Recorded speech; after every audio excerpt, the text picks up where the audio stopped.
চলো আজ সারাদিন ঘুরে ঘুরে কিছু ভাইরাল রেস্টুরেন্টে খাবো তাদের কিছু সিগনেচার ডিশ। প্রথমে ব্রেকফাস্টের জন্য চলে গেলাম ওকিজে। ওকিজ হচ্ছে India's first 2D themed restaurant. এটা 4 বছর হলেও ভাইরাল কিন্তু এখন, স্পেশালি তাদের এই ব্রেকফাস্ট প্ল্যাটারের জন্য।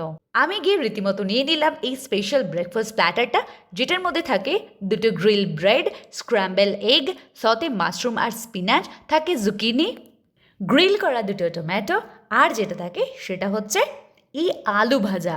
হ্যাঁ, আলুগুলোকে ঝিরিঝিরি করে কেটে এইভাবে সুন্দর করে ফ্রাই করে দেয়। ভীষণই ডিসেন্ট টেস্ট, এটার আলাদা করে কোনো রিভিউ হয় না। বাট হ্যাঁ, তোমরা যদি এরকম সুন্দর একটা থিমের রেস্টুরেন্টে বাইরে এত সুন্দর সুন্দর গ্রিনারি দেখতে দেখতে নিজের ব্রেকফাস্টটা এনজয় করতে চাও, স্যাটারডে সানডে চলে আসতেই পারো, কারণ ব্রেকফাস্ট প্ল্যাটারটা কিন্তু অ্যাভেলেবেল স্যাটারডে সানডেতেই। আর ব্রেকফাস্টটা শেষ করলাম এই হট চকলেট ব্রাউনি দিয়ে। এছাড়াও এখানকার বাও, স্যান্ডউইচ, নুডলস যেগুলো ভীষণ ফেমাস, বাট আজকে আমি আরও অনেক জায়গায় খাবো বলে পেটটা খালি রাখলাম। এখন জুসি কোথি মোমোর কথা মাথায় এলেই সবার আগে যে নামটা মাথায় আসে সেটা হচ্ছে এই ডেনজং কিচেন। 2009-এ প্রথম বিজয়গড়ে এই ডেনজং কিচেন ওপেন হয়েছিল।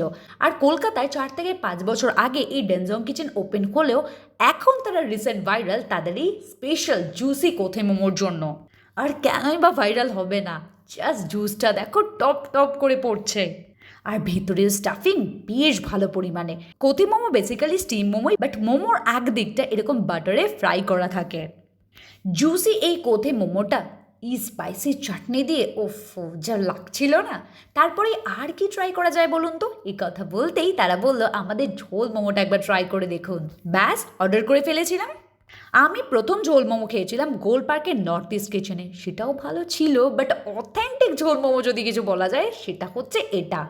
পোস্ত, তিল আর নানান ধরনের সিক্রেট স্পাইস দিয়ে এই ঝোলটা রেডি করা হয়। আর ঝোলটাকে শেষে এই যে ধনে পাতাটা দিয়ে গার্নিশ করেছে, তার যে ফ্লেভারটা ও মারাত্মক লাগছিল। আর মোমোর ভেতরে ওই ঝোলটা দারুণভাবে ঢুকে গেছে, যার জন্য জাস্ট ফাটাফাটি লাগছিল।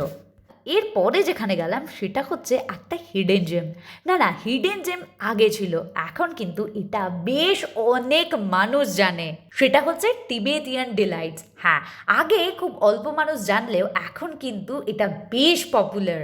সেই কারণেই তো এখানে গিয়ে সিট পাওয়া কিন্তু ভীষণ লাকের ব্যাপার। ছোট্ট এই সাদামাটার রেস্টুরেন্টটা ভীষণ ফেমাস তাদের এই তিবেটিয়ান আর চাইনিজ খাবারের জন্য। 40 বছরেরও বেশি এই রেস্টুরেন্টটা চালাচ্ছে একজন তিবেটিয়ান ফ্যামিলি। তিবেটিয়ান ডিলাইটসে কিন্তু পর্ক আইটেম বেশ ফেমাস, তবে আমি ওখানে গিয়ে পর্ক আইটেম না নিয়ে নিলাম আবারও ওনাদের স্পেশাল এই কোথে মোমো, আর নিয়ে নিলাম তিবেটিয়ান ডিলাইট স্পেশাল মিক্স মাইফুন কিছুই না, এটা হচ্ছে রাইস নুডলস, যেটা নাকি ওনারা নিজেরা ওনাদের কিচেনে বানায়। ওপরে এরকম একটা এগ ফ্রাই দিয়ে সার্ভ করে। অসাধারণ লাগলো। 350 ছিল দাম, দুজনের জন্য ইনাফ। এবারে আসি কোথে মোমোর কথা। কোথে মোমো তো আমি ডেনজং কিচেনেও খেলাম, সেটা তো ভীষণ জুসি ছিল। এটা সেই লেভেলে জুসি না হলেও এখানে যে একটা না স্মোকি ফ্লেভার ছিল, এটা জাস্ট ফাটাফাটি লাগছিল। তবে ওখানে দেখছিলাম স্টিম মোমো আর থুকপাটা সবাই ট্রাই করছিল। এবার তো হলো না, নেক্সট টাইম ডেফিনেটলি ট্রাই করছি। তারপরে বিকেলবেলা চলে গেলাম বাউন্ডুলে ক্যাফেতে। না, কুমারটুলির বাউন্ডুলে না, এখন বাউন্ডুলে নতুন খুলে গেছে গৌরীবাড়ির পাশে, যেটা কিন্তু আগেইন ভীষণ ভাইরাল। সেখানে প্রথমে গিয়ে নিয়ে নিলাম গরম গরম ফিশ ফ্রাই। হ্যাঁ, যেখানে পিওর ভেটকি ইউজ করা হয়। এই পাতলা কঠিনের মচমচে ফিশ ফ্রাইটা না জাস্ট দারুণ লাগছিল এই কাসুন্দি দিয়ে। তারপরে আগেইন ওনাদের কথাই নিয়ে নিলাম এই কোথে মোমোটা, যেটা ওনারা নতুন লঞ্চ করেছে এখানে। তবে এখানকার কোথে মোমো আর দু জায়গার থেকে একটু আলাদা। কেন বলো তো? এর ভিতরে ছিল কাগজি লেবুর ফ্লেভার, যেটা না দারুণ রিফ্রেশিং লাগছিল। শেষ করলাম ওনাদের এই স্পেশাল বাউ দিয়ে। হ্যাঁ, যেটা আমি আগেও খেয়েছিলাম, জাস্ট ফাটাফাটি লেগেছিল, সেই জন্য আবারও নিতে হলো বাধ্য হয়ে। আর কি কথা বলবো, বাউটা ভীষণ সফট, আর ভেতরের এই বারবিকিউ চিকেনের স্টাফিংটা না জাস্ট টু গুড। না, এবারে আর ওনাদের স্পেশাল চাটা নিলাম না, নিলাম এই স্পেশাল বাউন্ডুলের কফিটা।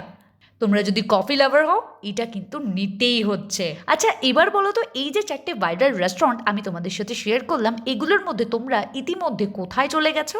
আর যদি না গিয়ে থাকো, তাহলে নেক্সট কোথায় যাওয়ার প্ল্যান করছো? আমার খাওয়া দাওয়া আজকের মতো তো এখানেই শেষ হলো। তবে তোমরা ভিডিওটা শেষ করার আগে চ্যানেলটাকে সাবস্ক্রাইব করে দিও, আর এই ভিডিওটা ভালো লাগলে ডেফিনেটলি একটা লাইক করো। চলো, বাই।